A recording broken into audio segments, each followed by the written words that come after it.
Meneer de Jong, we staan hier bij een paar prachtige modellen, kan ik wel zeggen. Het is een stukje, ja, hoe moet ik het zeggen, modelbouw 2.0. Ja, het is wel modern.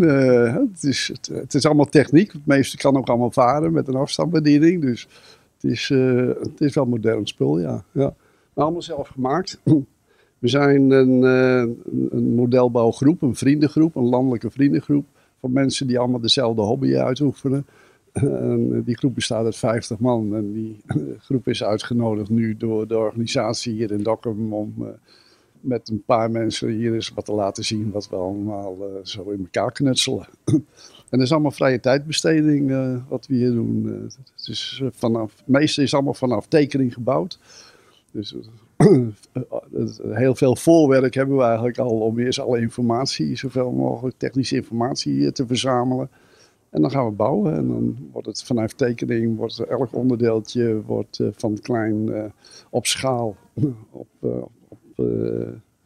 zodanig gebouwd dat het echt lijkt op het echte schip zoals het vroeger geweest is.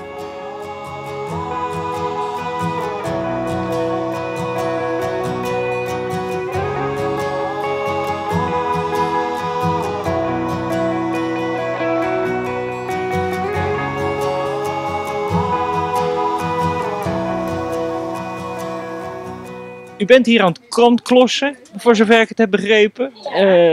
Waar zit nou eigenlijk de techniek van het kantklossen? Ja, de techniek is, het gaat met 4 klosjes. Kijk, en dan pak je de slag en weer 4 legt opzij. En dat is de techniek ervan. Het is heel eenvoudig. Ja, voor mij dan misschien. Kijk, dat is de techniek. Het kan in allerlei technieken.